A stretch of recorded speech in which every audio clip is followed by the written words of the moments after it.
Hola gente, bien, hoy me gustaría hablar sobre las ciudades y su historia, desde la antigüedad hasta la actualidad y teniendo en cuenta este formato que se está proponiendo de los 15 minutos, del cual ya hablé en un video pasado.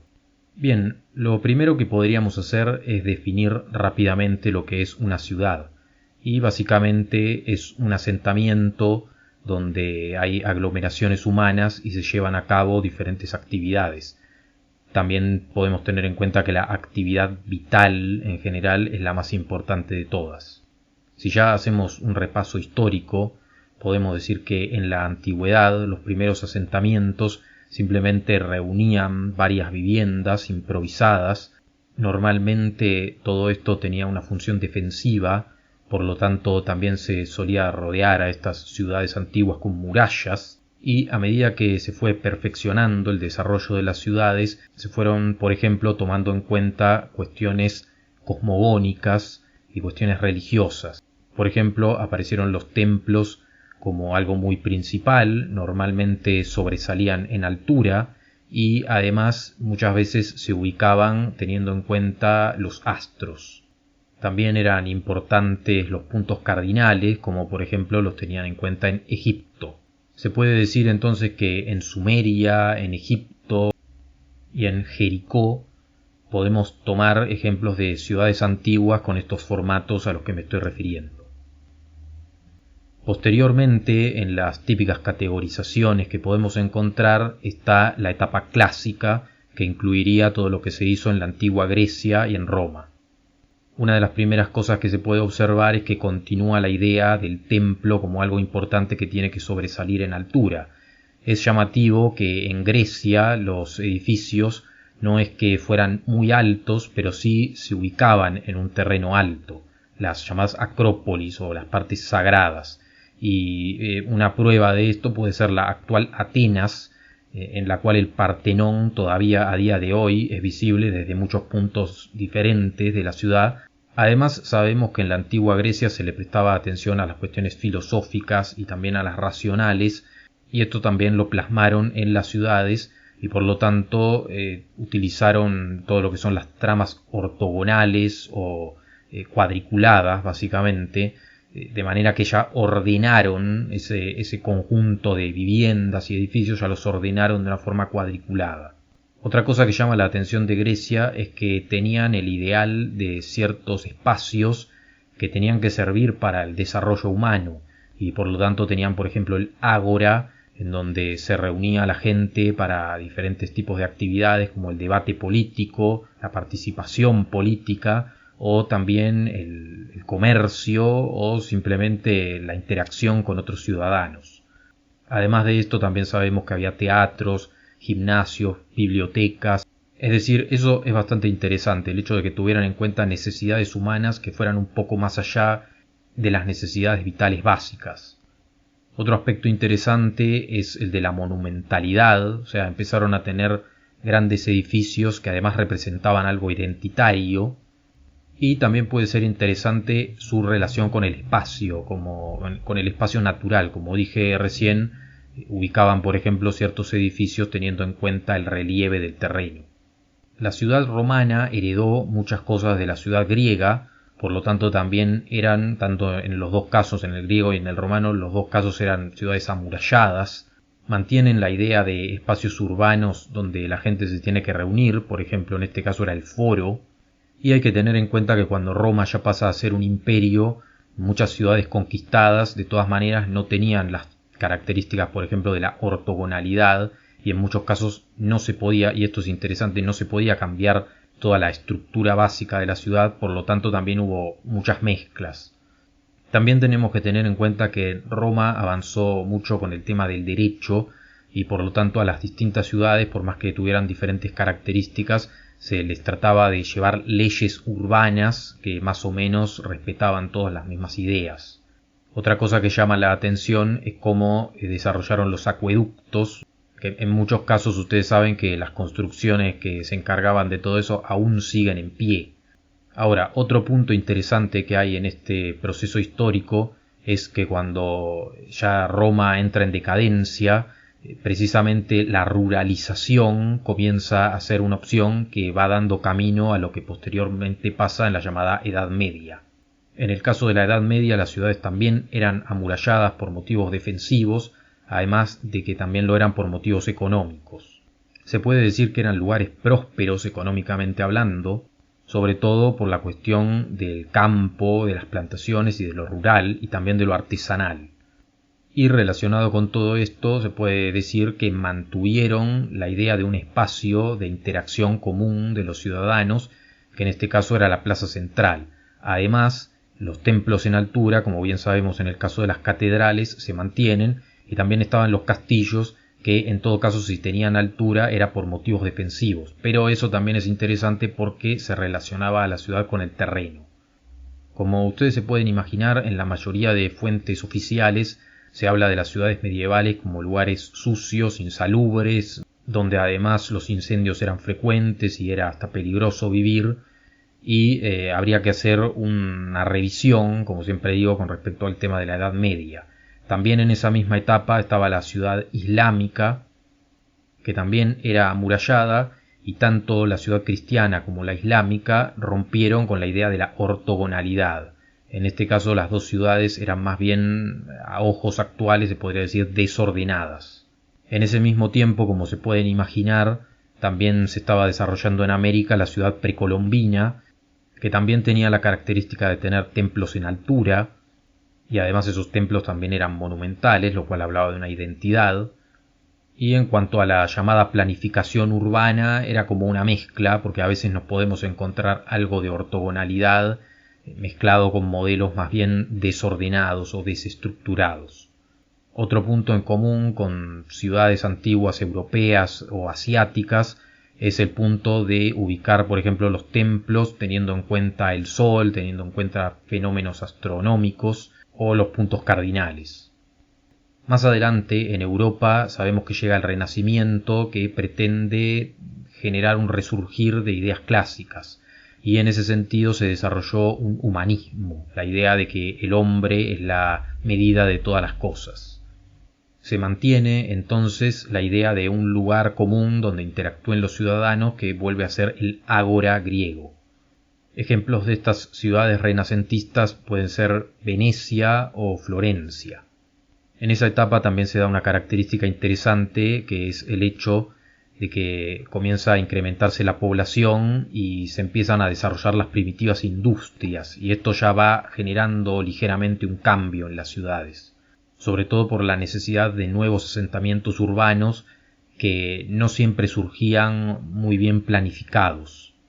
En esa etapa también, y sobre todo debido al mecenazgo, la figura del arquitecto comienza a ser más conocida, y también la del artista.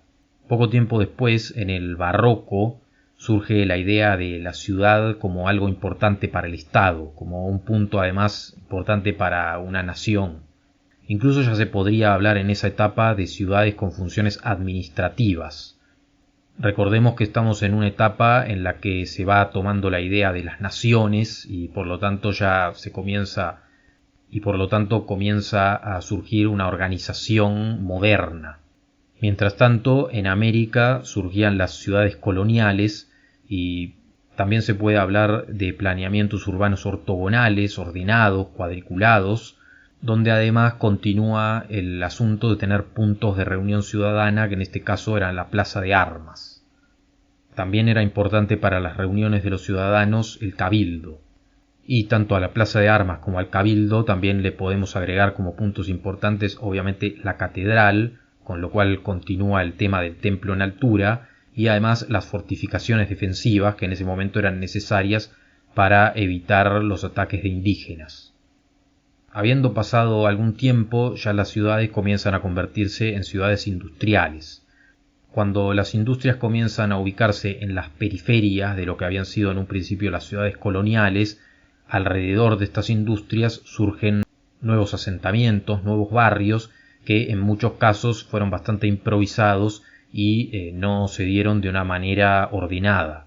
De ahí que muchas veces nuestras ciudades capitales americanas tengan esta característica de que en el centro principal suelen ser ordenadas, suelen ser cuadriculadas, y cuando uno se va alejando va notando el desorden, como que pareciera que esos barrios más alejados del punto central no fueron planificados.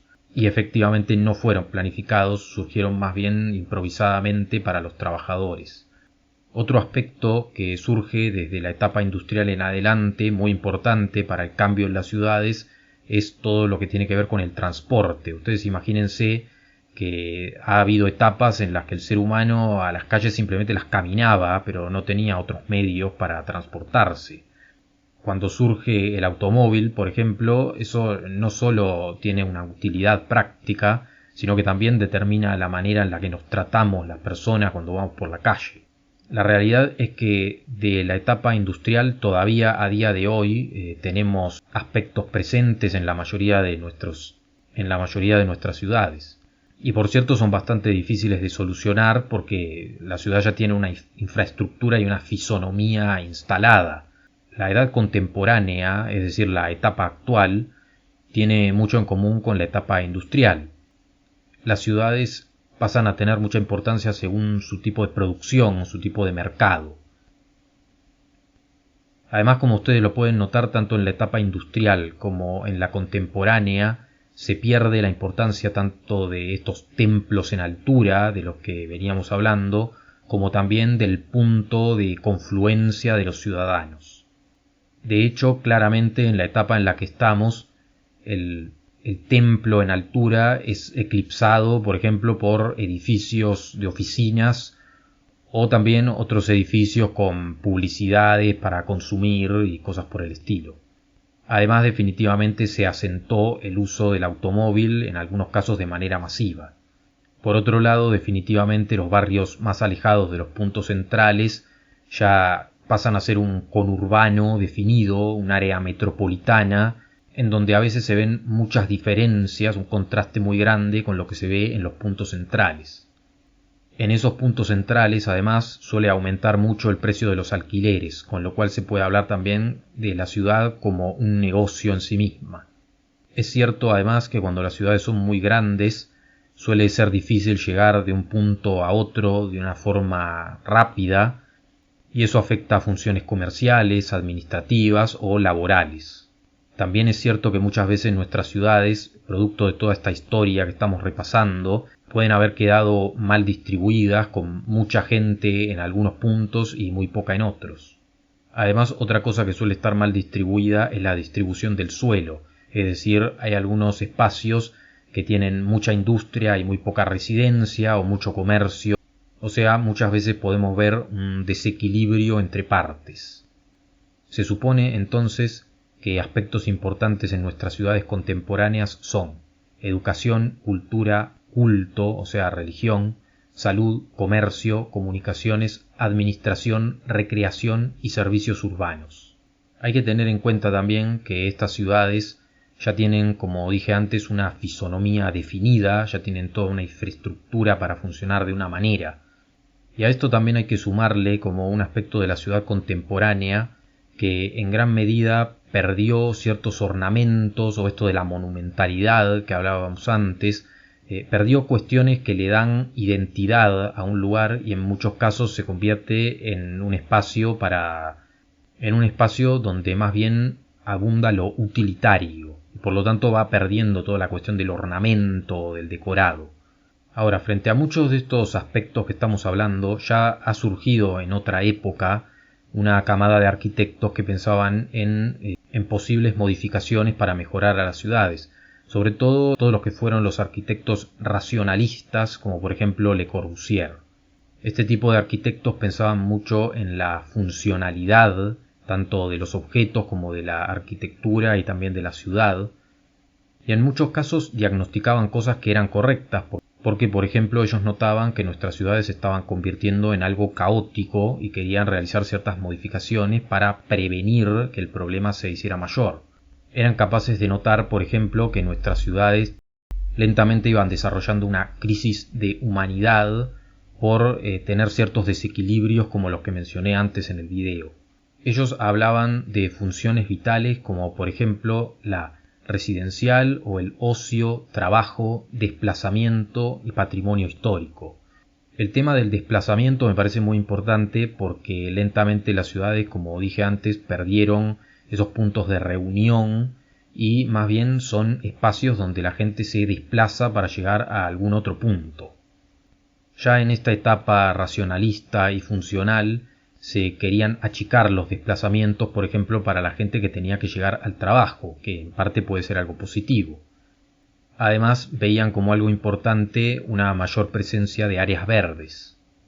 Además, estos arquitectos estudiaban mucho las necesidades que tenemos los humanos y por lo tanto priorizaron mucho el aprovechamiento de la luz solar, el hecho de que en las viviendas haya aireación o buena acústica, cosas que muchas veces pasamos por alto pero que son necesarias para tener una mejor calidad de vida. Es decir, en cierta forma estos arquitectos aportaron cosas positivas para lo que hoy por hoy es la arquitectura. Pero un tema que se puede mencionar que no tenían mucho en cuenta es la importancia de los templos. Ahora, un pequeño defecto de estos arquitectos que pensaban en ciertas modificaciones es que y muchas veces fue muy difícil llevarlo a la práctica. No porque fuera difícil de construir, sino porque para que funcione lo que ellos pensaban, hacía falta un acompañamiento político importante y también el involucramiento de los propios habitantes. Y como esto no estaba presente, muchas veces sus proyectos, si se llevaron a cabo o si los llevaron a cabo algunos discípulos, terminaron siendo espacios más bien contrarios a lo que estos arquitectos pensaban. Por ejemplo, muchas veces se desarrollaron proyectos en altura, como pequeños barrios con edificios que ocupaban más o menos unas 4 cuadras, y al final esos espacios, en lugar de ser lugares saludables y que mejoren la calidad de vida, terminaron contribuyendo a ciertas cuestiones relacionadas con malvivientes y demás, con el intercambio de sustancias entre personas, porque claro, se forman como una especie de barrios aparte, en donde muchas veces no hay presencia policial, no hay controles y entonces terminan siendo lugares peligrosos. Claro, ahora en la actualidad también se podría decir que surgió como una camada de arquitectos. En este caso tenemos al arquitecto colombiano que vive en Francia, Carlos Moreno, que es el que pensó el asunto de las ciudades de los 15 minutos y como podemos ver en su caso también hay importancia del desplazamiento y de la proximidad. Pero como vimos en el video que ya hice sobre las ciudades de los 15 minutos, este proyecto tiene un problema grande porque tiene que cambiar toda la fisonomía que ya tienen nuestras ciudades y además también tienen que cambiar la infraestructura en general, porque no solo se proponen ciudades de 15 minutos, sino las llamadas ciudades inteligentes que tendrían internet por todos lados, que te avisan todo y a la mayoría de cuestiones de nuestra vida las convierten en algo práctico. El concepto de lo práctico es fundamental para entender todo esto, porque ese es el paradigma en el que se hace cambiar a las cosas a nuestro alrededor. Todo tiene que ser práctico, ágil, cómodo, confortable, rápido, y en ese sentido la tecnología termina siendo fundamental.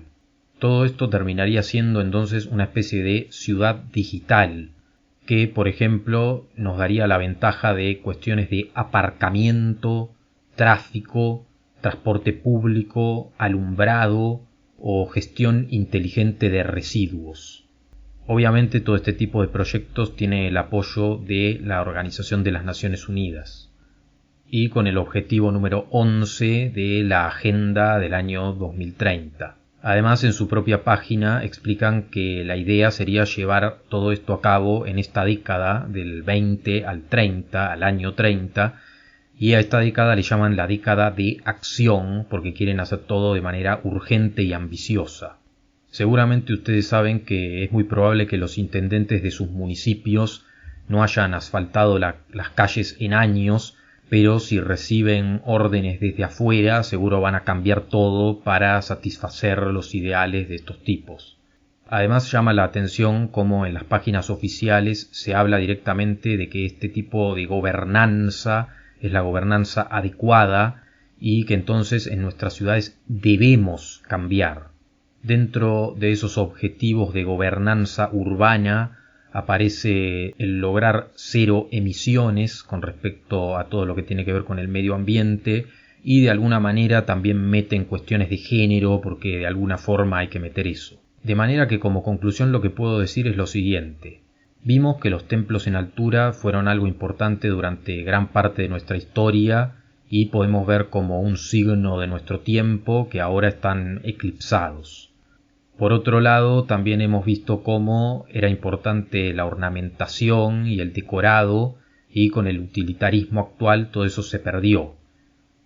Es cierto que ese utilitarismo nos aportó algunas funciones vitales que no son necesarias, pero se podría haber mantenido algo de nuestra identidad y sin embargo se perdió. En algunos lugares, además, donde se conserva el patrimonio histórico, se lo cambia como para convertirlos en edificios postmodernos y cosas así que para mí quedan horribles.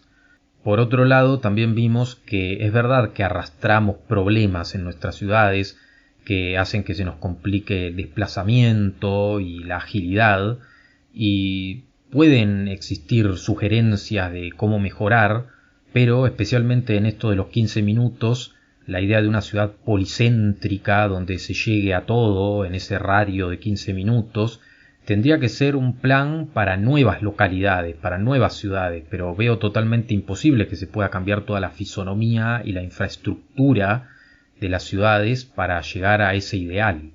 Quién sabe en qué puede terminar la implementación de esta idea de los 15 minutos. Por otro lado, obviamente me llama la atención este tema de la ciudad digital, porque este asunto que se hizo conocido de estas nuevas ciudades que proponen para llegar en minutos a los lugares, se hizo muy popular y no se mencionó tanto esto de las ciudades inteligentes. La idea es que estés conectado con todo a través de internet y todo el tiempo te estén avisando todo continuamente. O sea, la idea es que el día de mañana vas a estar digitalizado, te guste o no. Y obviamente notar que todo esto está impulsado por el globalismo, de manera que es probable que, aunque suene raro que se pueda llevar adelante, de alguna forma le van a pasar por arriba a todo y posiblemente el ideal es implementarlo como sea, si es que no se usa alguna misteriosa excusa de por medio. Así que bueno, pueden dejar lo que piensan en comentarios. Espero que les haya resultado interesante este video. Gracias por verlo y nos vemos en el próximo. Un saludo.